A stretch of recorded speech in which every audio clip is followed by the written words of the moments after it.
ஸ்ரீமதே ராமானுஜாய நமக. தினம் ஒரு திவ்ய பிரபந்தம் தொடரில் இன்றைக்கு 1817 பகுதி. திருமங்கையாழ்வார் அருளிய பெரிய திருமொழி 9ஆம் பத்து 9ஆம் திருமொழியை நாம் அனுபவித்து நிறைவு செய்தோம். திருமாலிருஞ்சோலையை மங்களாசாசனம் செய்யக்கூடிய 8ஆம் திருமொழி 9ஆம் திருமொழியை அனுபவித்தோம். அந்த 9ஆம் திருமொழி பாசுரங்களின் ஒரு தொகுப்பினை மீள்பார்வையாக இன்று அனுபவிக்க இருக்கிறோம். மீள்பார்வையாக திரும்ப பார்க்கும் பொழுது மனதிலே பதிந்து கொள்ளும் என்பதுடன் மொத்தமாக அந்த திருமொழி என்ன சொல்லுகிறது என்பதையும் அறிந்து கொள்ளலாம். அதற்காகத்தான் இந்த தொகுப்பு. திருமாலிருஞ்சோலை அழகரின் வடிவழகிலே நெஞ்சை பறிகொடுத்து தமான தன்மையை இழந்து ஒரு தலைவியின் நிலையை அடைந்தார் திருமங்கை ஆழ்வார். அந்த நிலைமையையும் தன் வாயால் சொல்ல முடியாமல் வேற்றுவாயால் சொல்ல வேண்டி தாய்ப்பாசுரமாக செல்கிறது இந்த திருமொழி. என் மகள், என் பெண்மகள் அழகரை அணைந்தல்லது தரிக்க மாட்டாள் போலிருக்கிறது. அவனை அணைந்து மகிழும் பாக்கியத்தை இவள் பெறுவாளோ அல்லது இப்படியே வருந்தி கொண்டிருப்பாளோ என்று 9 பாடல்களாலே 9 பாட்டாலே சந்தேகித்து நிறைவு பாசுரத்தாலே அவனை காண பெறுவள் என்று முடிவு செய்து தரிக்கிறபடியை வெளியிடுவதாக செல்கிறது இந்த திருமொழி. இந்த உலகத்தில் இருப்பதனை போக்கி பரமபதம் அருளுதல் வேண்டும் என்று வேண்டினார் ஆழ்வார்.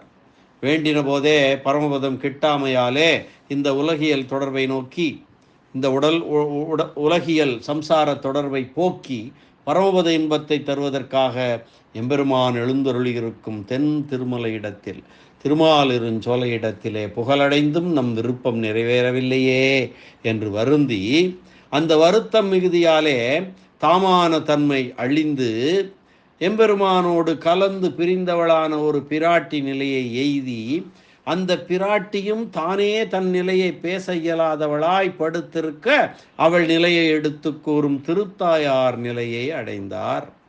அந்த தாயார் தன் மகள் நிலையை நினைத்து பார்த்து, இவளுடைய தாங்க முடியாத துயரை பார்த்தால் இவள் அவனோடு கூடி அல்லது உயிர் வாழ மாட்டாள் போல தோன்றுகிறாள்.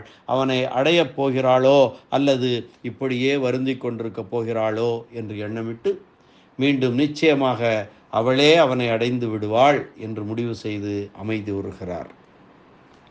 தந்தை தாய் என துவங்கும் திருமொழியிலே 9:7 உலகப் பொருள்களில் பற்றற்ற தன்மை தோன்ற சொல்லுகையாலே வீடு பேறு பெறுவதில் ஆழ்வாரது ஆவல் வெளிப்பட்டது. முன் திருமொழியாலே 9:8 அதற்காக எம்பெருமானை பற்றி கொண்டும் நினைத்தது கிடைக்காமையாலே தமக்கு பிறந்த நிலையினை திருத்தாயார் வாயிலாக வெளியிடுகிறார். இந்த திருமொழி முழுக்க திருத்தாயார் பாசுரமாகவே செல்கிறது. இனி 9ஆம் 10 பாசுரங்களின் 9ஆம் திருமொழி 9ஆம் 10 9ஆம் திருமொழி பாசுரங்களின் கருத்து தொகுப்பினை பார்க்கலாம். மூவரில் முன்முதல்வன் என துவங்கும் முதல் பாசுரம்.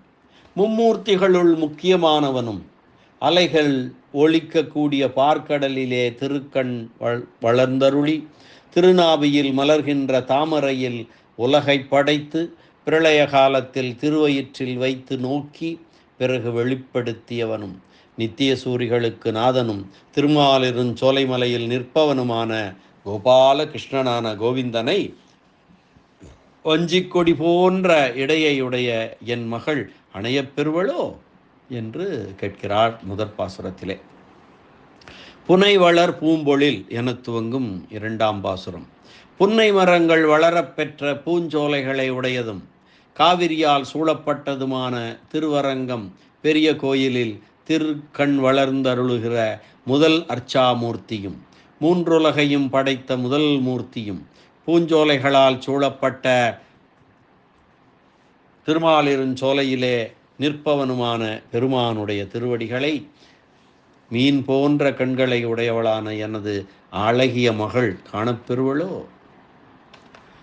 அடுத்து உண்டு உலகேழினையும் உண்டு என துவங்கும் 3ஆம் பாசுரம். 7 உலகங்களையும் பிரளய காலத்திலே திருவயிற்றினுள் அடக்கி ஒரு சிறு குழந்தையாய் ஒரு ஆலிலையின் மீது திருக்கண் வளர்ந்தருளி திருவுள்ளம் உவந்த பெரிய கரு மாணிக்க மலை போன்ற வடிவினை உடையவனும் வலிமை வாய்ந்த மத யானைகள் உள்ள திருமாலிருஞ்சோலைமலையில் நிற்பவனுமான தேவாதி தேவனை நல்ல ஆபரணங்கள் அணிந்துள்ள என் மகள் இப்போது அணுகப் பெறுவளோ? அடுத்து 4ஆம் பாசுரம் சிங்கம் அது ஆய் என துவங்குகிறது. முன்பொரு காலத்தில் நரசிங்க மூர்த்தியாகி இரணியனுடைய வலிய மார்பை எளிதாக கிழித்து திருவுள்ளம் உவந்தவனும் பெரிய தாமரைப்பூ போன்ற திருக்கண்களை உடையவனும் எல்லோரிலும் மேம்பட்டவனும் எமக்கு நாதனும் பரஞ்சோதி என்று ஓதப்பட்டவனும் சந்திரமண்டலத்தையும் மேகமண்டலத்தையும் தொடும்படியான மலையையுடைய திருமாலிருஞ்சோலையிலே நிற்பவனுமான எம்பெருமானை அழகிய நெற்றியை உடையவளான என் மகள் இப்பொழுது சென்று சேர்ந்திடுவாளோ என்று கேள்வியிருக்கிறார். தானவன் வேள்வி தன்னில் என துவங்கும் 5ஆம் பாசுரம் மகாபலி சக்கரவர்த்தி என்னும் அசுரனுடைய யாகத்திலே தனியாக வாமனமூர்த்தியாய் சென்று இறந்து கையிலே நீரேற்றவாறு 3 அடி மண் வேண்டும் என்று இறந்து கேட்டு பெற்று தன் கையிலே நீர் ஏற்ற உடனே ஓங்கி வளர்ந்து திருவிக்கிரமனாக வளர்ந்து மேலுலகங்களையும் கீழுலகங்களையும் அளந்து கொண்ட திருவிக்கிரம மூர்த்தியானவனும் பூஞ்சோலைகளால் சூழப்பட்ட திருமாலிருஞ்சோலையில் நிற்பவனுமான தேவாதி தேவனை என் பெண்மகள் இப்போது வணங்கப் பெறுவாளோ என்று கேட்கிறார் ஆழ்வார். அடுத்து 6ஆம் பாசுரம் நேசமில்லாதவர்க்கும் என தொடங்கக்கூடிய பாசுரம். பரபக்தி இல்லாதவர்களுக்கும் கடவுள் இல்லை என்று நாத்திகவாதம் செய்வதற்காகவாவது அவனை நெஞ்சால் எண்ணாதவர்களுக்கும் கிட்டக்கூடாதவனும் மலர்கள் மிக்க சோலைகளால் சூழப்பட்ட திருவடமதுரையில் அவதரித்தவனும் எல்லா தேசத்தவர்களாலும் வந்து வணங்கப்படுவதான திருமாலிருஞ்சோலையில் நிற்பவனும் சிறந்த குழல் கற்றையை கூந்தலை உடையவனும் அப்படிப்பட்ட பெருமானை கெண்டை மீன் போன்ற கண்ணழகு உடையவளான என் மகள் காணப்பெறுவளோ என்று கேட்கிறார் ஆழ்வார் இந்த பாசுரத்திலே. புள்ளினை வாய் பிளந்து என துவங்கும் 7ஆம் பாசுரம் பகாசுரனுடைய வாயை கிழித்தவனும். புல் என்றால் ஒரு பறவை வடிவிலே வந்த பகாசுரனுடைய வாயை கிழித்தவனும் குவலையாபீடம் என்னும் யானையின் கொம்பை முறித்தவனும் திருட்டு எண்ணம் கொண்ட சகடாசுரனை உதைத்து ஒழித்தவனும் கரிய மாணிக்க மலை போன்ற வடிவமுடையவனும் தெளிந்த அருவிகள் பெருகப் பெற்ற திருமாலிருஞ்சோலையில் நிற்பவனும் வள்ளலுமான பெருமானை ஒளி பொருந்திய நெற்றியை உடைய என் மகள் தொழும்படியான பாக்கியம் பெறுவளோ? பார்த்தனுக்கன்றருளி என துவங்கும் 8ஆம் பாசுரம். முன்பொரு காலத்தில் அர்ஜுனனிடம் அருள் செய்து பாரத போரிலே அவனுக்கு சாரதியாயிருந்து பாதுகாத்தவனும் நித்திய சூரிகள் அனுபவிக்க உரிய கரிய மாணிக்கமலை போன்ற வடிவு படைத்தவனும் பரிசுத்த மூர்த்தியும் பூக்கள் நிறைந்த சோலைகளால் சூழப்பட்ட திருமாலின் சோலையில் நிற்பவனுமான சுவாமியை அடர்ந்த கூந்தலை உடைய என் மகள் கண்டு வழிபட்டு மனவிருப்பம் நிறைவேறும் வாய்ப்பினை பெறுவாளோ? வலம்புரி ஆளியனை என துவங்கும் 9ஆம் பாசுரம்.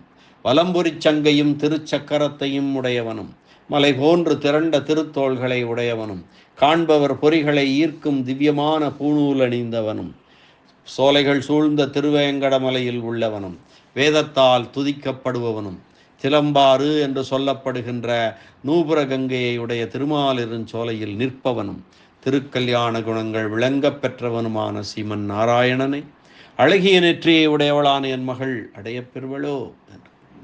அடுத்து நிறைவு பாசுரம் நிகம பாசுரம் பலச்சுருதி. இந்த 9 பாசுரங்களிலும் என் மகள் அவனை அடையப் பெறுவளோ, அவள் அடைவாளோ என்று சந்தேகத்தம் எழுப்பிய ஆழ்வார் இந்த நிகம பாசுரத்திலே அவனை அடைவள் என்று உறுதியாக சொல்லி நிறைவு செய்கிறார். தேடற்கரியவனை என துவங்கும் 10ஆம் பாசுரம். ஒருவருக்கும் தன் முயற்சியாலே தேடி பிடிக்க முடியாதவனும் திருமாலிருஞ்சோலை மலையில் எழுந்தருளி இருப்பவனும் பெரிய திருவடியை ஊர்தியாக உடையவனுமான சுந்தரபாகுவை அழகிய ஆபரணங்களை உடைய என் மகள் தவறாமல் காணப்பெறுவள் என்று மாடங்களில் உள்ள கொடிகளோடு கூடிய மதில்களால் சூழப்பட்ட திருமங்கை நாட்டில் உள்ளவருக்கு தலைவரான ஆழ்வார் அருளி செய்த பாடலாகிய இந்த 10 பாசுரங்களையும் கற்பவர்களுக்கு பாவம் ஒன்றுமில்லையாம். பாவங்கள் தீவினைகள் அவர்களை அணுகாது என்று பலன் சொல்லி தலை கட்டுகிறார் இந்த திருமொழியை. இந்த திருமொழியின் உள்ளுரை என்ன? திருத்தாயார் பாவனையிலே சொல்லுகிறார், பரகால நாயகியின் தாய் பாவனையிலே சொல்லுகிறார், பரகால நாயகி அடைவாளோ அடைய மாட்டாளோ, இப்படியே வருந்தி கொண்டிருப்பாளோ என்று கேட்டு கடைசியில் அடைவாள் என்றார். பரகால நாயகி யார்? ஆழ்வார் தானே. ஆழ்வாருக்கு பரமபதம் செல்ல ஆசை வந்து விட்டது, அதை கிடைக்கும் என்ற உறுதியும் கிடைத்து விட்டது. அதனாலே எம்பெருமான் எப்போது என்னை சேர்த்து கொள்வான், எப்போது என்னை அடைவிப்பான், திருமாலின் சோலையில் இருக்கக்கூடிய எம்பெருமான் என்னை ஏற்றுக்கொள்வானா, அவனை எப்போது அடைவேன், அவனை அடைவதென்றால் பரமபதத்தை அடைவது தான். எப்போது நித்திய சூரியர்களுடனும் முக்தர்களுடனும் நான் எம்பெருமானை அனுபவிப்பேன் என்று கேள்வி கேட்டு கண்டிப்பாக நான் அடைவேன் என்று சொல்லி அந்த நம்பிக்கையுடன் இந்த திருமொழியை நிறைவு செய்கிறார் திருமங்கை ஆழ்வார். அதுதான் உள்ளுரையை தவிர பெண் பாவனையும் மகளை பற்றி கூறுவதெல்லாம் அவர் ஏற்றி சொல்லுவதாகத்தான் அமைந்திருக்கிறது. இந்த அளவிலே பெரிய திருமொழி 9ஆம் 10 9ஆம் திருமொழி பாசுரங்களின் உரை விவரணம் நிறைவு பெறுகிறது. மீண்டும் அடுத்த திருமொழி 9ஆம் 10 நிறைவு திருமொழி திருக்கோட்டியூர் என்ற திருத்தலத்தை மங்களாசாசனம் செய்யக்கூடிய திருமொழியை அனுபவிக்க வேண்டும். மீண்டும் சந்திப்போம். அதுவரை நன்றி, வணக்கம். ஸ்ரீனிவாச வெங்கடேச ராமானுஜதாசன் திருவரங்கம். திருமாலிருஞ்சோலை எம்பெருமான் கள்ளழகர் பெருமான் திருவடிகளே சரணம். அரட்டமுக்கி அடியார் செய்யும் கலிகன்றி இந்த பாசுரங்களையெல்லாம் நமக்கு வழங்கிய திருமங்கையாழ்வார் திருவடிகளே சரணம். உரைப்பெருமன்னர் வியாக்கியான சக்கரவர்த்தி பரம காருணிகர் அந்த கருணையினாலே இந்த பாசுரங்களுக்கெல்லாம் உரையருளி நம்மை அந்த உள்ளுரையும் தெளிவான உரைகளையும் அருளி நம்மை மகிழ்வித்த நமக்கு இந்த பாசுரங்களை படிக்க செய்ய உறுதுணையாயிருந்த பெரியவாச்சான் பிள்ளை வியாக்கியான சக்கரவர்த்தி அவர் திருவடிகளே சரணம். ஆழ்வார் எம்பெருமானார் ஜீயர் திருவடிகளே சரணம்.